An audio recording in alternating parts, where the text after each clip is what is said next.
Hello and welcome. This is Amhara Media Corporation English Service and you are watching our weekly edition episode of the week. First, grand stories. Chairman of TPLF, Debretsion Gavramikael said the world's leadership Prime Minister Abiy Ahmed demonstrated to the effective implementation of the peace agreement is admirable. Burhan Wargana. A delegation of federal government, led by Speaker of the House of People's Representatives Tagassi Chafo, has held discussion with senior leaders of TPLF and residents of Mekelle City.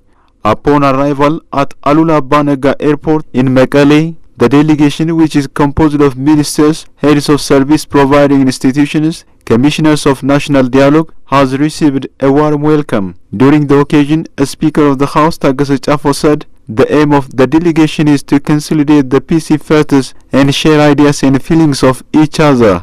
He added the federal government has been working with commitment to bringing the life of people in Tigray to normalcy. He noted that in order to resume services such as banking, telecom, air transport and others, chief executive officers of respective institutions have been included in the visiting delegation. Stating that the visit will open a big chapter, the Speaker stressed the need to further strengthen the ongoing efforts of restoring services to the people. Chairman of TPLF, Dr. Debretsion Gavramikael, for his part, commended the commitment the federal government demonstrated for peace. Debretsion in particular extended appreciation to Prime Minister Abiy Ahmed for his extraordinary leadership to reach the peace agreement and sustainably implement it. Debretsion added that the basic services, especially electric service, have now been widely accessible. He requested for the immediate commencement of bank and telecom services in all the areas as well as strengthen the suppliers of medicine.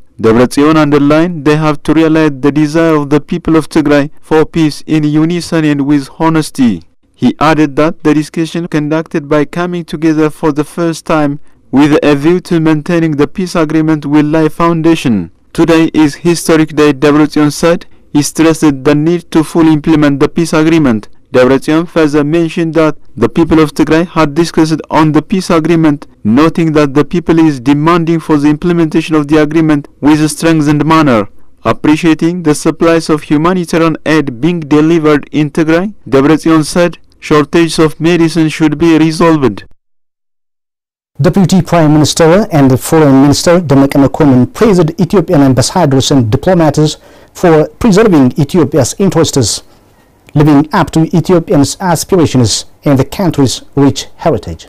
Here is the detail. The annual performance evaluation and planning retreat of senior officials of the Ministry of Foreign Affairs of Ethiopia kicks off in Sulta in the African Leadership Excellence Academy. Deputy Prime Minister and Foreign Minister AMECO delivered opening remarks highlighting the internal and external challenges that have tested Ethiopia's diplomacy. He cited the fighting in the country's north, negotiations on the construction and filling of the Grand Ethiopian Renaissance Dam, and Ethiopia-Sudan border conflicts as illustrations.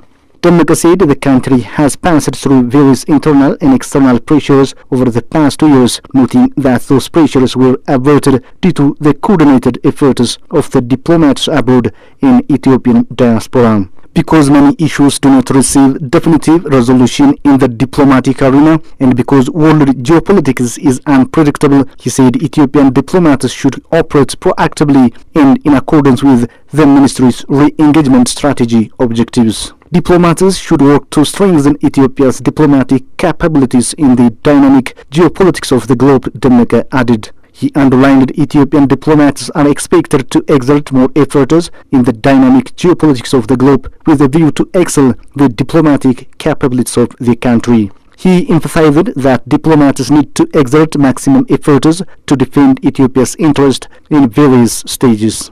Ambassador Burtukan Ayano, State Minister of Foreign Affairs, briefed the media on the retreat's main goals. According to Ambassador Burtukan, the ambassadors will reflect on the challenges of 2022 and the solutions given to them, besides laying out the core issues of engagement in the upcoming year. She also mentioned the visits last week to over 10 institutions in Addis Ababa and Bishoftu that were designed to show the fruits of the reform process and reveal what is expected of the ambassadors in augmenting the capacity of some of the institutions. Burtukan said the diplomats and heads of missions will also discuss on major national, regional and international issues. According to the State Minister, the ambassadors will also visit some tourist destinations, industry zones and other places. The opening program of the retreat, which will be held for 2 consecutive weeks, was attended by state ministers of the Ministry of Foreign Affairs, including Ambassador Taye Yilma, heads and deputy heads of missions, directorate generals, and leadership of institutions affiliated with the ministry.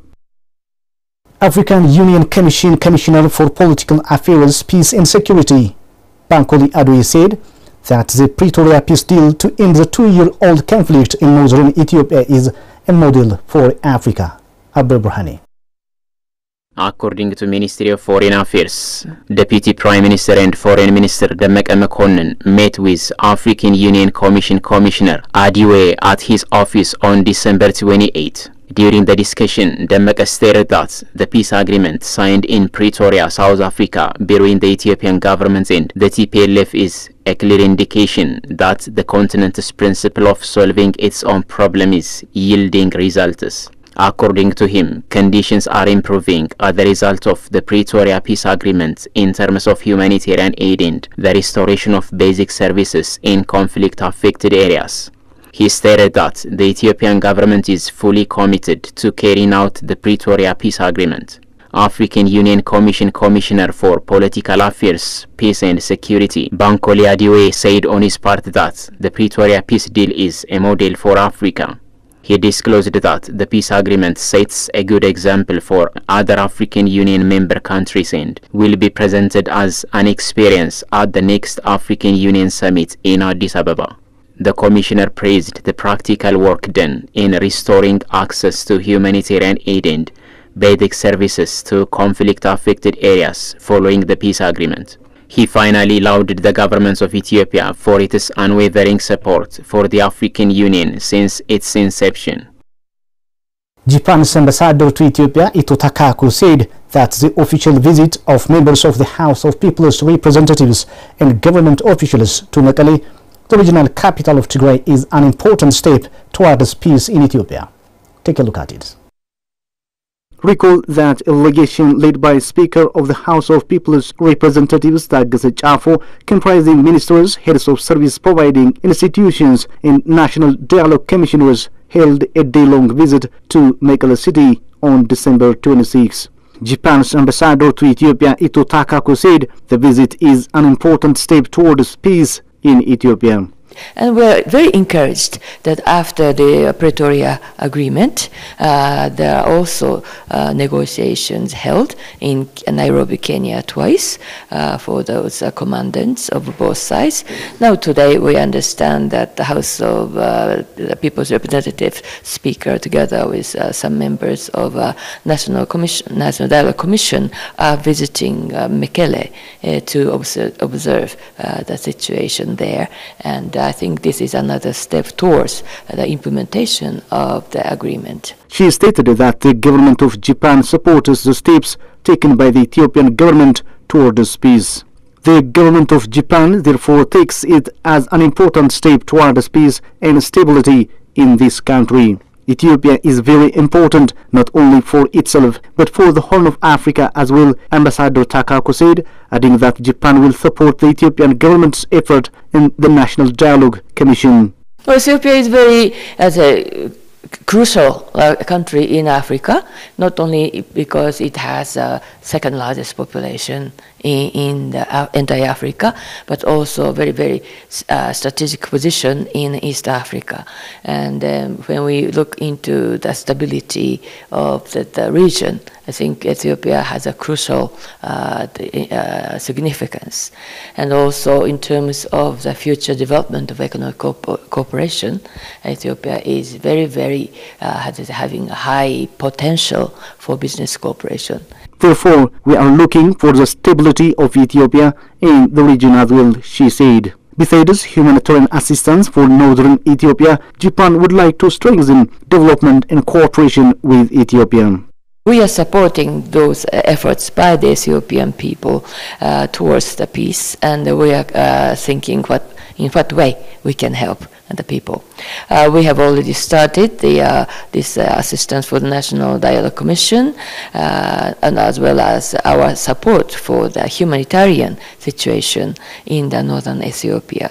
And we will continue to see what kind of areas Japan can cooperate. Ethiopia and Japan started diplomatic relationship in the 1930s and signed Treaty of Amity in Commerce. In 1933, Ethiopia established an honorary consulate general in Osaka, while 3 years after, Japan established a legation in Ethiopia. After the Second World War in 1955, Japan restored diplomatic relations with Ethiopia, and in 1958, both Japan and Ethiopia established embassies in each capital. The ambassadors of Ethiopia and Pakistan have expressed their conviction that the economic and political relationship between the two countries will grow very fast as the Pretoria Peace Agreement between the Ethiopian government and TPLF heralds peace and stability in the country. Abdul Burhani has more. In an exclusive interview with Ethiopian news agency, Ethiopia's ambassador to Pakistan, Jamal Bakr, said that Pakistani investors have shown a strong desire to invest in Ethiopia in various sectors. The ambassador, who recalled that the past 2 years were very testing times for Ethiopians, added that Ethiopia has now come out of those very challenging times. The first activity they have been engaged was to ensure that Ethiopia's sovereignty and national integrity is maintained. He noted that has actually created confidence in the nation building. According to Ambassador Jamal, the Pakistani government viewed this as important from the very beginning and that Ethiopia has the right to defend its national interest. Pakistan has been standing with the government of Ethiopia during those challenging times and believed that Ethiopia has a capability to address its internal challenges by its own. The ambassador stated that now peace is ensured. When we have a peace, so there is the foreign direct investment. Basically everyone, nobody is going to invest his money where there is no peace and accountability. So a government now, it creates a ground working for FDI. Even during this difficult time, Ethiopia has attracted a lot of investment. It was very amazing actually. He elaborated that this means they will have huge foreign direct investment, trade and technology transfer. This peace ensured means we will have a huge foreign direct investment, trade and technology transfer. So that will, especially as I said, Pakistan's, nowadays we're going to bring a huge delegation. They have got a strong appetite to invest in, agriculture, agro-processing, manufacturing. So there is a huge appetite in this regard. So in the future is quite bright for this country. No one will stop. Ethiopia will start to rise and take its right location in this fast-changing global dynamics. He stated that Ethiopia from the beginning has been standing for peace, as peace is the only way to achieve democracy and sustainable development. Pakistan's ambassador to Ethiopia, Shahzad Abbas, said the confidence which Pakistan has conveyed to the Ethiopian government is immense, particularly during the crisis period. Hopefully, in a very near future, I have firm conviction that the economic and political relationship between the two countries would grow very fast. And the leadership will also start exchanging their visits to each other's capital, and that would be instrumental to bring the people's confidence in each other. Ambassador Abbas pointed out that his country will support the government's effort in the reconstruction and other activities. Pakistan, as a state, independent state, and as a close friend of Ethiopia, is also willing to extend all kind of support and efforts to the people of Ethiopia and the government of Ethiopia, so that we can also contribute in a positive way in your national development. Furthermore, the ambassador elaborated that if there is peace in Ethiopia, the peace will transcend to other parts of the Horn of Africa. Ambassador Abbas underlined that the divisions and fault lines should be filled with peace and prosperity, with the elements which can bring the people of different parts of the regions close to each other. He stressed that each country in this region needs a very considerate approach towards peace and diverse development. Peace Minister Binalf Andualem disclosed that over 100,000 metric tons of humanitarian aid and 1,400 metric tons of medicine have been provided for the Tigray region after the peace agreement. Take a look at it.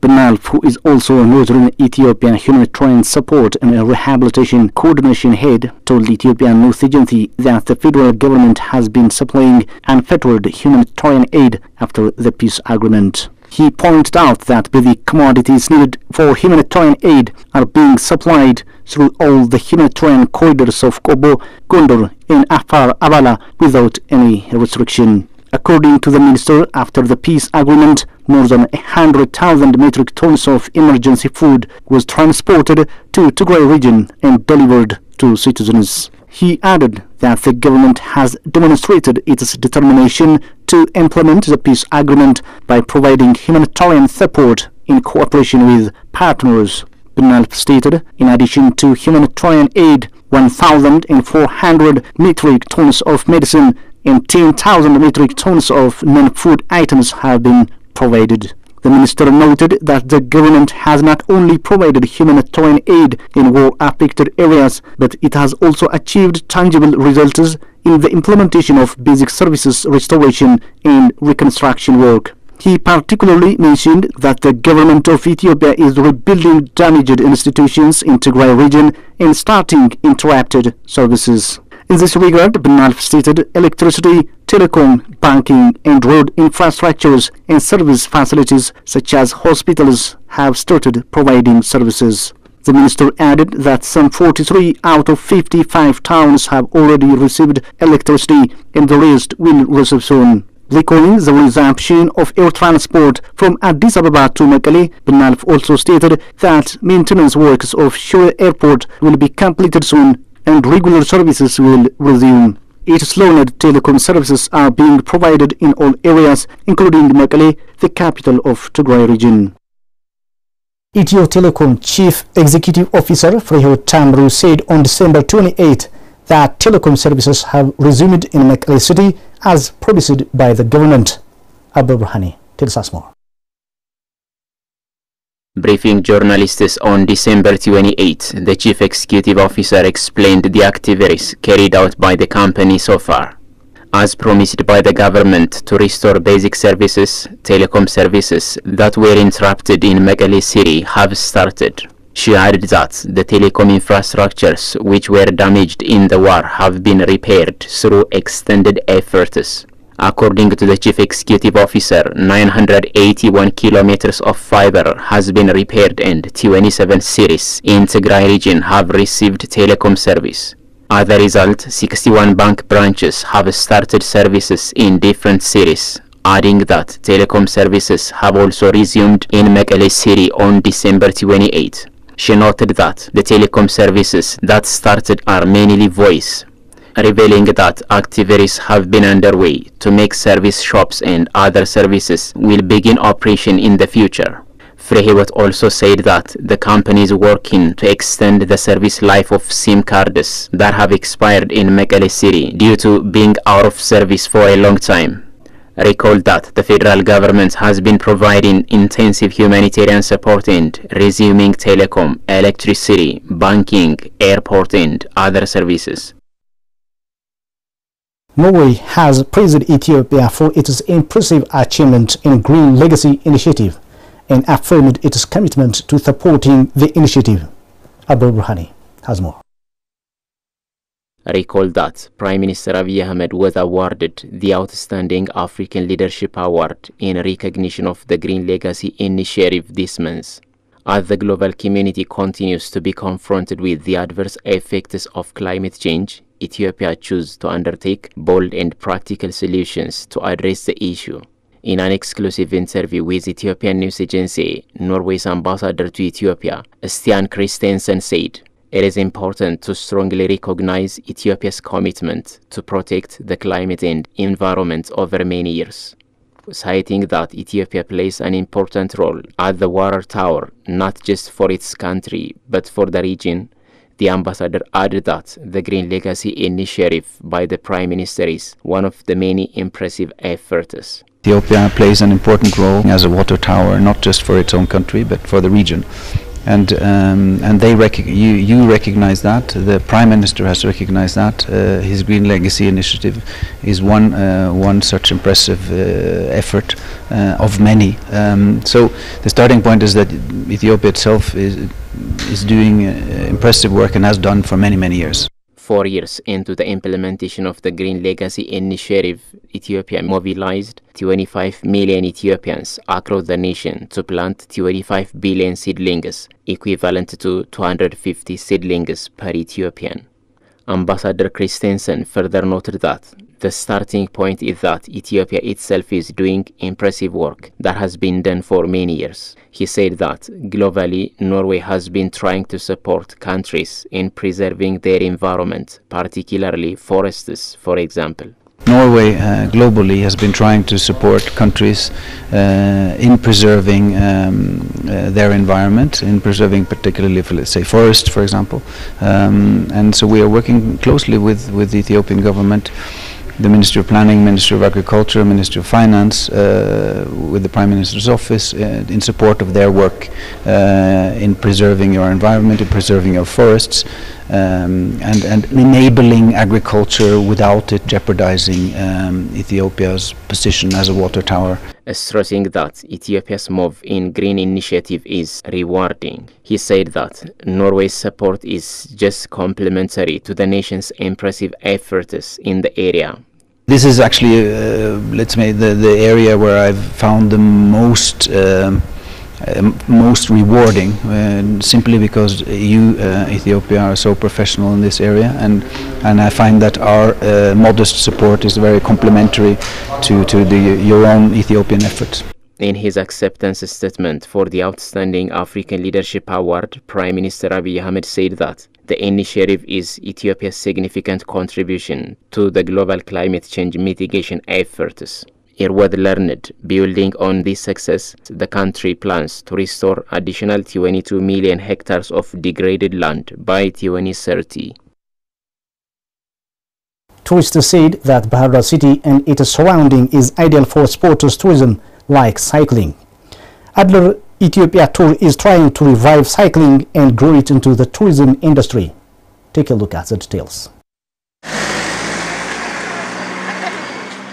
This group of tour cyclists was said to hit the road to Bezawit Mariam hilltop, some 9 kilometers northeast of Bahar Dar city. It is where the historical imperial palace of Emperor Haile Selassie I is found. Adler's Tour Ethiopia Tour cycling organizer Ashenafi Mara said the ultimate aim of organizing such events is to revive the cycling mode of transport, which was commonly used in Bahar Dar city in the past, and grow it into the tourism industry. I would like to introduce a bike tour here, and I would like to initiate pupils to ride a bike through the city. As you know, the city of Bahar Dar is very comfortable and ideal for biking. Not only Bahar Dar, as you know, Ethiopia is very comfortable for biking because of we have so many stunning landscapes. So our vision is to promote and develop bike to the country, all over the country, you know. Stating that Bahar Dar city and its surrounding is conducive enough to do cycling, Ashenafi mentioned the targeted potential tour cycling destinations from the city, and Bezawit Mariam hilltop or the Imperial Palace is one of these destinations. We have so many places to ride a bike, like Zage, Tisabai, the waterfall. For example, like Zage, from Bahar Dar to Zage is far, like 24 kilometers. The road is off-road, and some 10 or 15 kilometers is asphalt road. That's very comfortable. We held many tours there and to the waterfall, and that was really amazing. Besides local bike riders, some foreigners were also part of the tour cycling to the Imperial Palace. Nati from the US expressed how much pleasurable it was. Oh, it's very, very enjoyable. I love to cycle. Me and Nagus, we ride in my bicycle every day.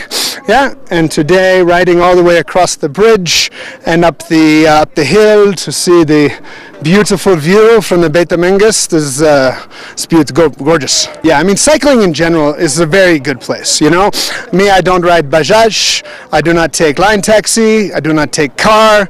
Anywhere I go, I cycle. Coming from France, where the popular cycling Tour de France is held annually, Vincent said that Bahador city and its surrounding is ideal to practice cycling and grow it into big cycling tourism. We do everything by bike, and I made the team with HNFA to do more like a mountain bike to Tisabé, Zegué Peninsula, and some ride in the cities. Yeah. You have planned to begin the bumpy ride in this Bahador city. So how is it going on? Yeah, so it's a big project. I mean, we talked about it with HNFA, and it will be nice. So it's an international Swiss company who is doing pump track. So it's for small bike, but any kind of mountain bike. And the objective will be to build something with tarmac and with little jump, and you can pump. It's very nice for the kids to make them riding bike. And so we are still discussing with the company to make it happen. During their tour cycling, the participants appreciated the natural scenery of Bezait Mariam hilltop. Beyond being the site of the historical imperial palace, the hilltop is a very strategic viewpoint for anyone going there to overlook the Abai or Blue Nile River, Lake Tana in Bahador city itself. Yeah, it's very nice, very pleasurable. Sometimes I like to come here and then there are the trails going down, yeah? And we go down to the Nile, you know, and walk there by the water, and we take the boat across to Pida campus, and it is a very beautiful, lovely walk.